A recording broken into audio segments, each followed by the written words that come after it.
Huh. Stop video. No, I can't give it to you to record. It says it's recording. Oh, it says it's recording. Yeah. Sarah made it record. No, I did. I'm lost. You did? Mm-hmm. After I made you the co-host? Yes. Or before? All right. And I think what I'll go is go back in and change the settings so participants can record with my permission, because I changed that thinking over. Okay. So Kirsten's got this for later. And take out what you need for portfolio and all that. But couple things that are happening. Awesome discussion around management, interpreting management stuff. So you just got a ton, hang on, wait a minute, okay. You just got a ton of things, many ideas on how you might switch interpreters, right? Also, what I'm hearing in there is you saw a lot of different strategies and the concept that what we do as interpreters, it's okay to be transparent about that.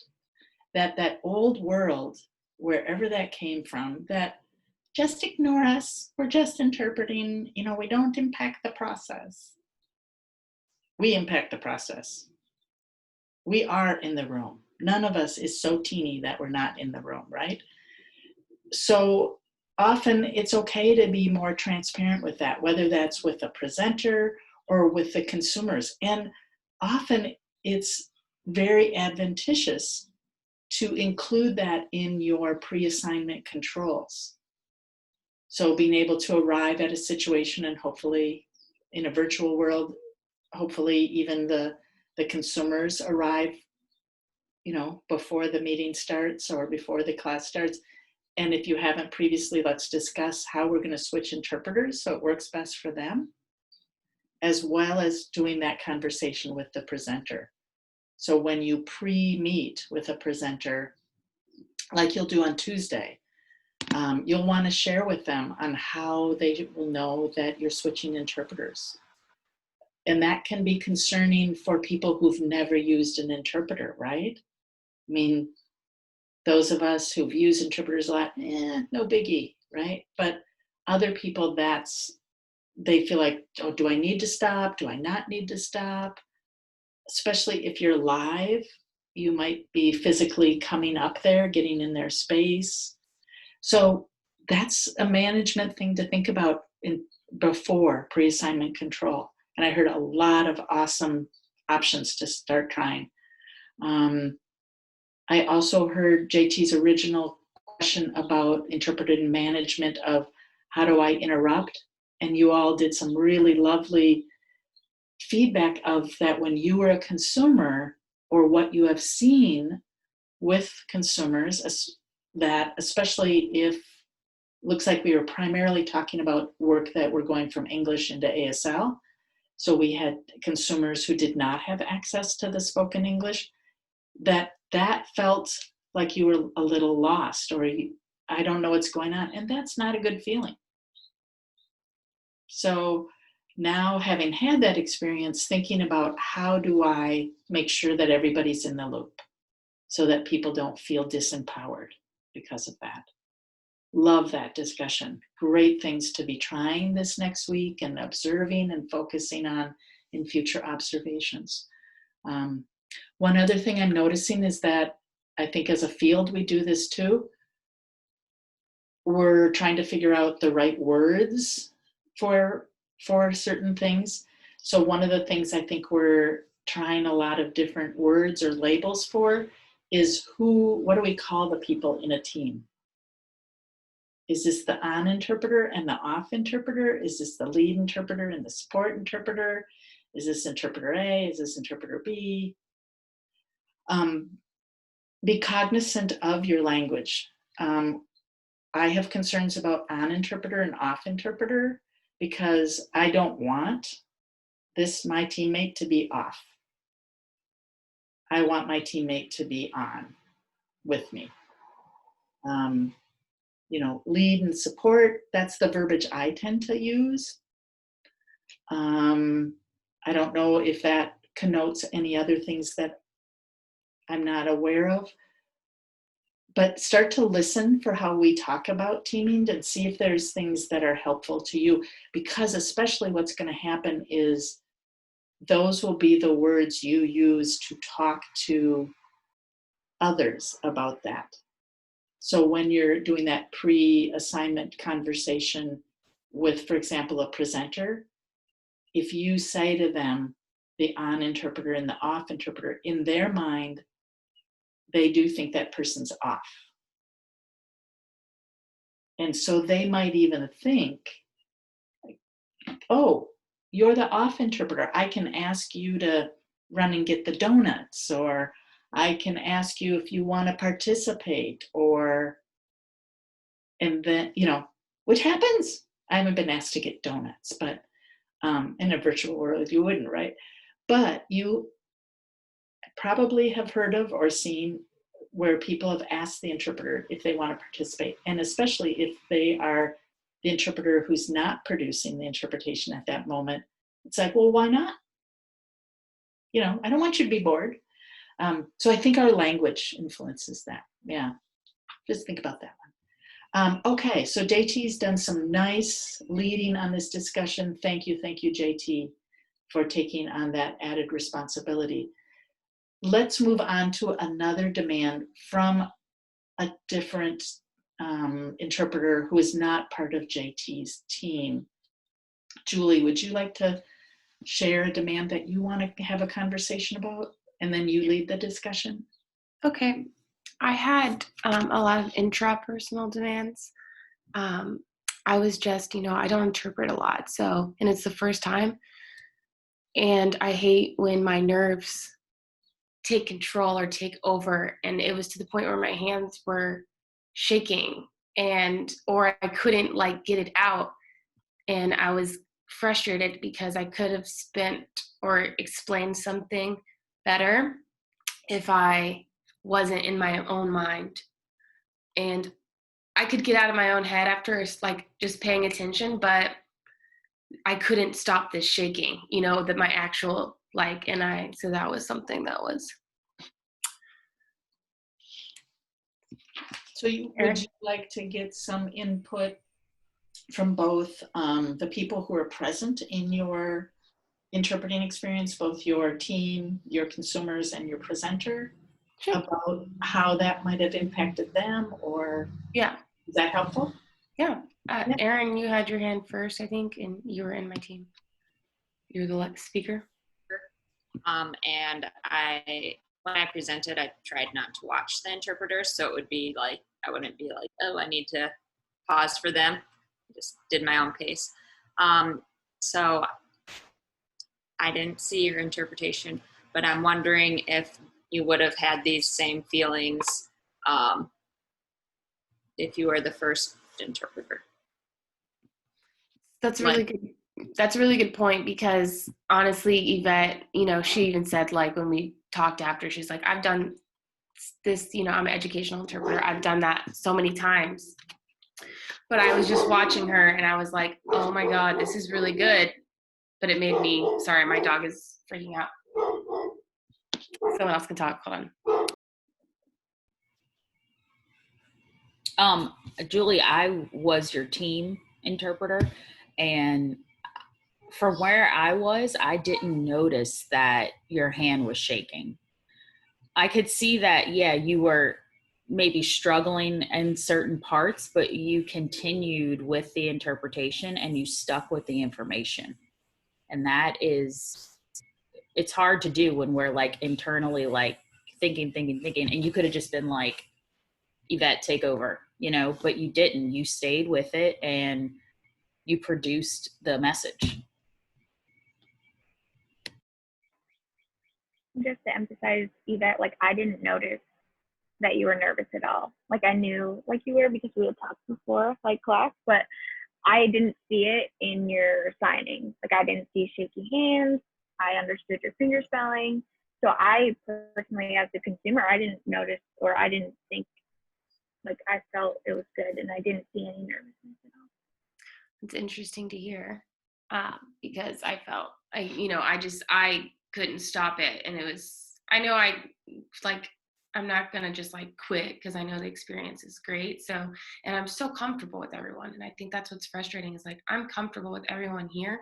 And I just kept thinking after, like, imagine if I wasn't comfortable with everyone, what would have happened then? But wait, Sarah, were you gonna say something? Okay. Lori, if you want to comment, you can too. And that's fine. You can jump in. I think Julie, what you're sharing, and thank you for being vulnerable. I mean, thank all of you for being vulnerable. But it is that interesting realization, right, of intrapersonal demands, and they seem huge to us. And look at what people who are there in that room, and I have the feeling that Zoom is, or virtual worlds are more intense than if we're in a room together, because you are so framed and we see everybody. Whereas if we were in a room together, we wouldn't necessarily be able to stare right into the face of each person in the room. So it's a more intense room, right? And yet people are sharing, I didn't notice that. I didn't notice that. So if we can remember that it's bigger to us than it is to them, that might be a helpful thing. And I think, I would guess we all, including me, have intrapersonal demands like that. And that's a really good area to figure out what are pre-assignment controls we can do, as well as during the assignment. You know, I mean, one of that I've put out there is that idea of breathing. So when you are super nervous, you might think pausing would be bad because I already feel like I'm not keeping up. But taking that pause to take in that breath, I think, Julie, you did the thing on yoga, right? Mm-hmm. So that whole yoga breath, right? Mm-hmm. And taking in breath and actually exhaling longer than you're inhaling will help to relieve that, and it puts more oxygen in your brain.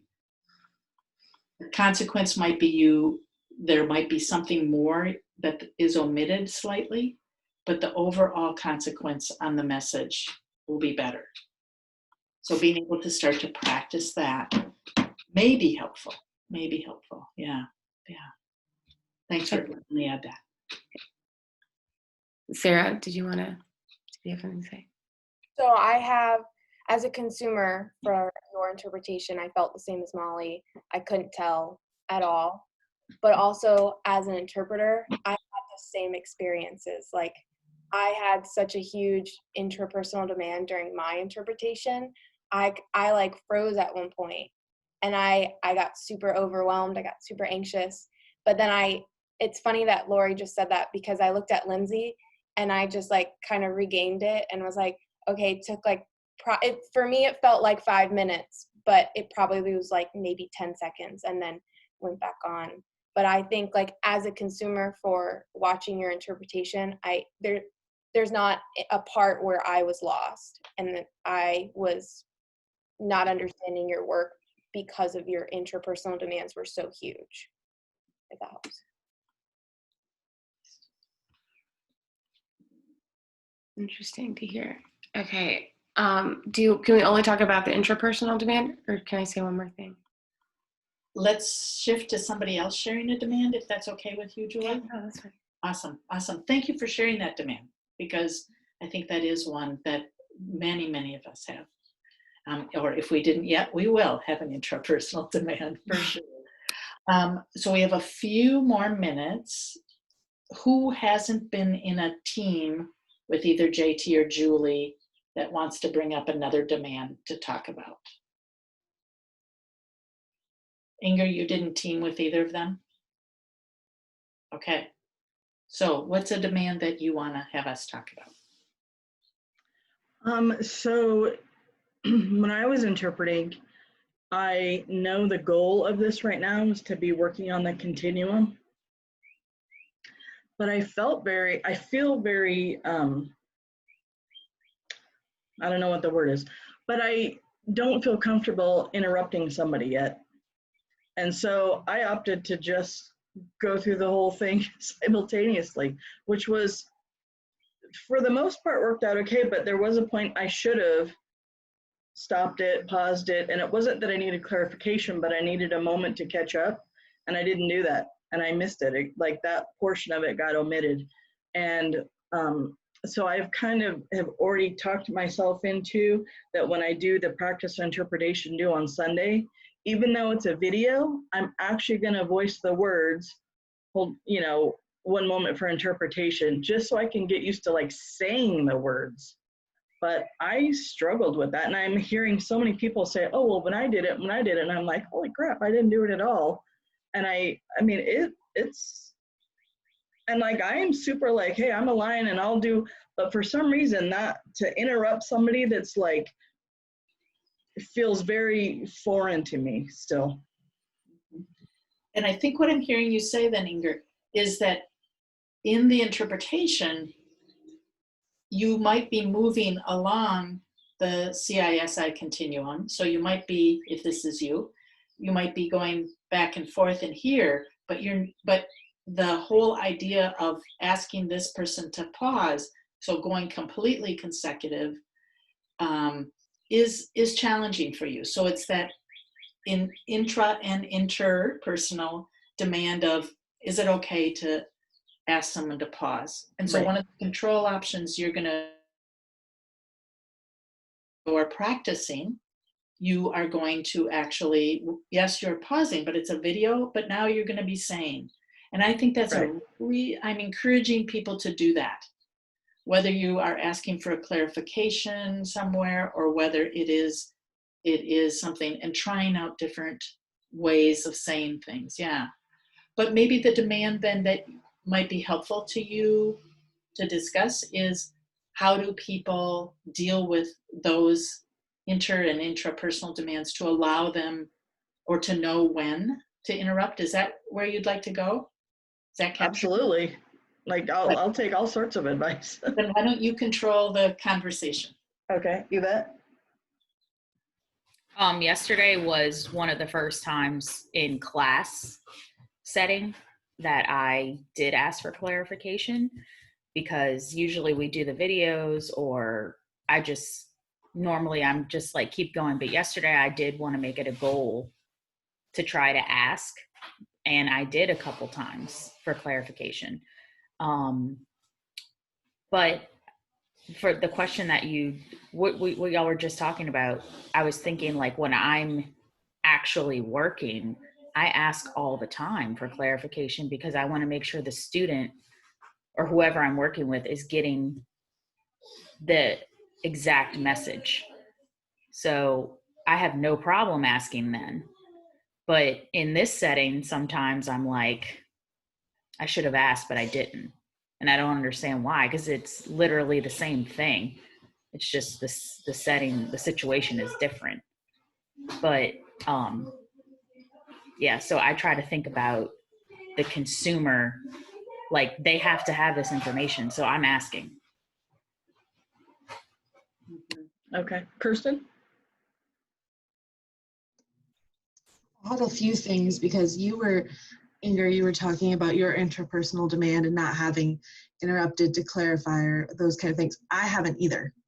It also was one thing for me where I was like, this is not something that I was going to do. And I don't know why, because like Yvette, in the classroom setting, and I think it has a lot to do with maybe the register that we're working in and the setting we're working in, because in a classroom, you are probably right up against a teacher and you can very quickly go, and you said which page? But in a speaker setting, it feels more intrusive to get involved in what they're doing. So personally, when I have a demand like that, my control choice is to lean on the team interpreter. But then where I struggle with where the line is between where the team is helpful versus where the interrupting the speaker is helpful. Because like clarification seems like, oh, I can get that from my team member, and then if she doesn't have it, then we can get it from the speaker. But the interrupting and where that falls on which one's more helpful is where I struggle. And I don't know if that's the same for you as well. Sophia? So I think one thing that if you can implement the pre-assignment control with having a conversation with the presenter, hey, I may interrupt you at some point if I need you to slow down. It doesn't mean that, I'm not trying to derail your presentation, just letting you know that this may happen. And then that may reduce the interpersonal demand of, they're gonna hate me or what.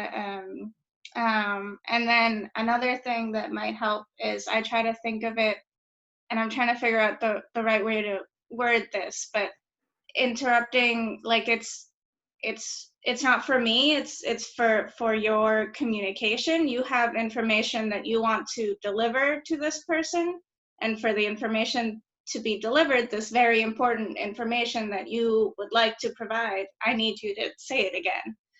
So it's for you. It's not, if that makes sense at all. And that's my comment. It does, and I appreciate you bringing up like having that pre-assignment demand speaking or talking with the presenter or speaker. I do think that would work for me as long as I'm like giving them a heads up that it could happen. I feel like then it gives me the like permission to do it kind of a thing.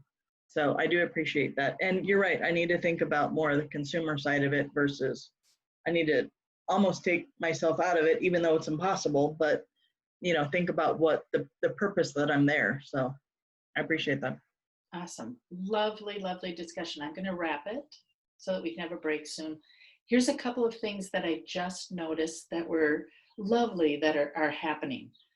People are really willing to share their experiences, but yet keep it focused on what that person was talking about and where they're coming from, so that it doesn't become okay, you initiated this, oh, okay, let me take it over and talk about me. You kept it on them. Lovely within these communications. Your use of demand control schema is very nice to see, and how you're using that to really look at what is that demand. I mean, even with Inger just sharing this, by your brief conversation, it was like, okay, what's the real demand in that? Oh, the real demand in that might be, or it's a constellation of demands, right?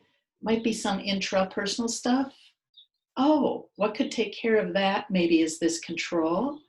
So I heard Inger going, oh, if I gave some pre-assignment conversation, then my intrapersonal is a little less. That's nice. And even that whole idea of how we talk about stuff so that people understand our work and understand what's going on. So even being able to talk about, if you think about how sometimes we explain the use of consecutive interpreting, we might say to people, especially in high stakes situations, we might say, due to the need for accuracy in this interpretation in particular, I will be using consecutive interpretation, and there will be times that my team and I will need to confer to ensure that this is absolutely accurate. Great, that takes it away from, I got a problem here, I'm not the good interpreter, but the message, that interpretation's gotta be key. So how we use our language, we've also started to play around with, which is really nice to see. Lovely, lovely conversation. Yay, great debrief. This is the kind of stuff you can, there might be with the practicums that will take time to do some of this in class, but now if you have stuff you want to pursue with other people as you're working on your journals, make sure that you connect with other people in some other manner, whether that be a phone call, a FaceTime, whatever. But if you've got some stuff that you want to discuss with them so that you can understand where they were coming from on that, that would be totally appropriate. So I feel like we're not done, I know, but we're going to have to stop. But is there something left here that anybody needs to deal with before we can safely put this aside. Can I use all of this discussion for my practicum journal, or should it solely be related to only my demands?